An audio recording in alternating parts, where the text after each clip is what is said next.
Santo. Amen. Mga kapatid, sa kapatal-banalang gabing ito na pinangyayarihan ng pagtawid ng ating Panginoong Jesucristo mula sa pagkamatay patungo sa pagkabuhay, ang sambayanan niya ay nag-anyaya sa lahat ng mga anak na nasa iba't ibang panig ng daigdig upang magtipon-tipon sa pagganap sa magdamagang pagdiriwang, sa pagganap natin sa alaala ng Pasko ng Panginoong nagtagumpay, sa pakikinig ng salita at pag-aani ng kanyang buhay. Maasahan natin tayo ay makakapakinabang sa kanyang pananay sa kamatayan at pamumuhay sa piling niya at amang may kapal. Manalangin tayo. Ang maraming makapangyarihan, sa pamamagitan ng iyong anak, kami inyong didulutan ng ningas ng iyong kaliwanagan. Ang bagong ningas na ito ay iyong gawing banal. At ipagkaloob mo kami pagniningasin itong aming pagdiriwang upang makasapit kami may dalisay na kaluwagan sa walang maliw na kaliwanagan. Sa pamamagitan ng Jesucristo kasama ng Espiritu Santo, magpasawalang hanggan. Amen.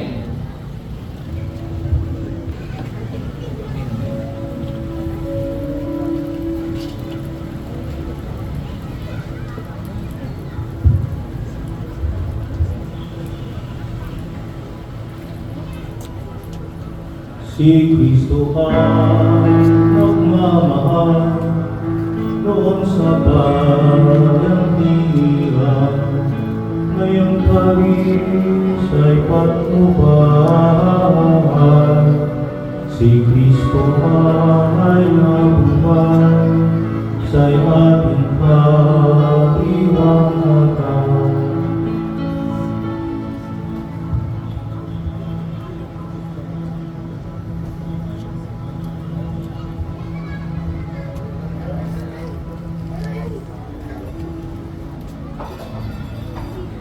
Si Kristo ang nagmamahal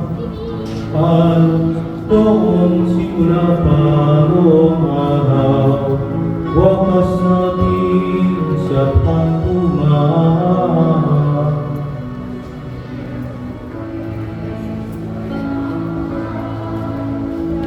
Ikaliwanagan.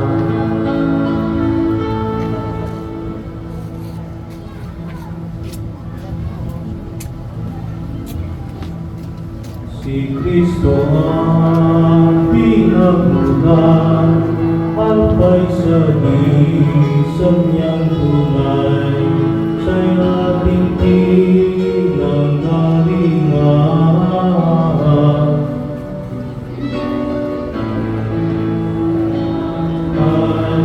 Siya'y ating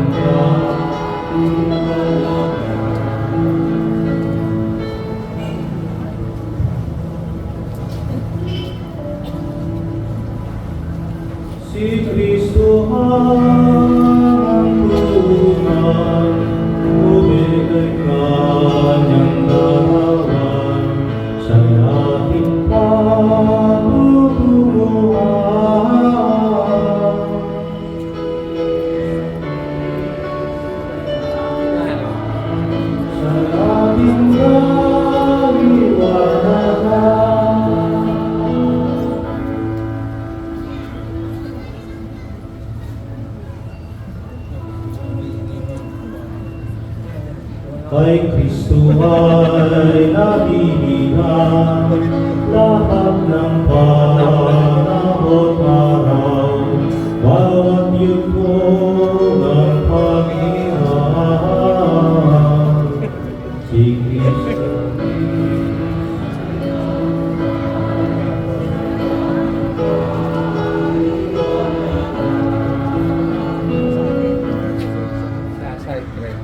tauhan, ngayon at magpakailanman.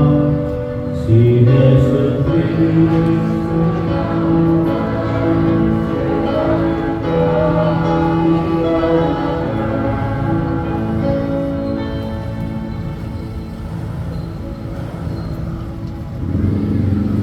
Sa sugat na lubhang banal ni Jesus sa tangingan, tututupin ay lumitaw. Si Jesus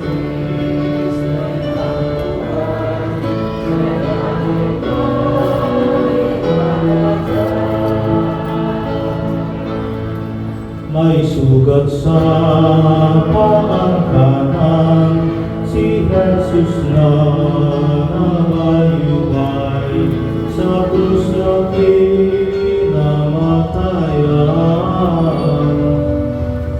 Jesu Cristo na buhay,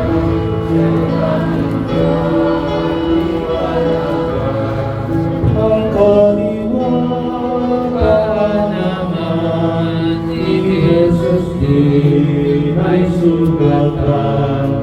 Ako'y naglagos na buhay.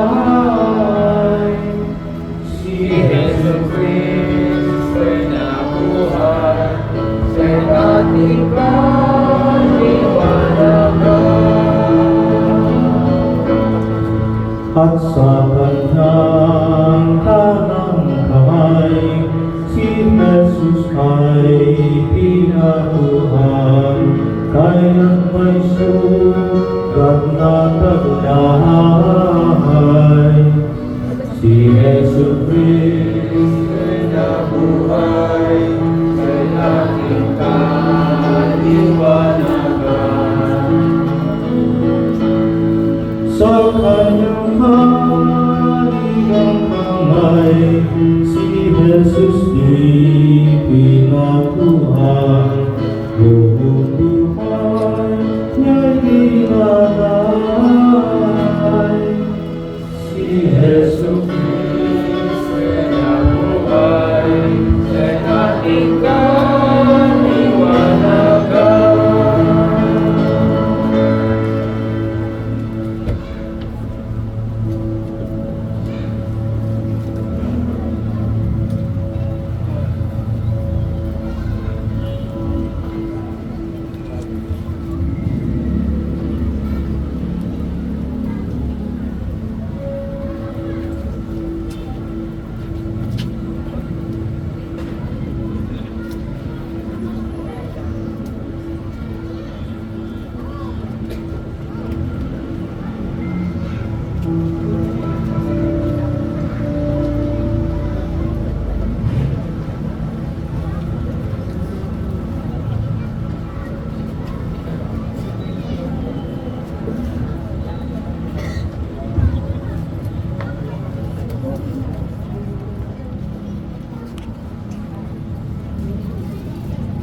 Mapawi na ang tuluyan, ang dilim na kasalanan, sa pusot na ikisipan.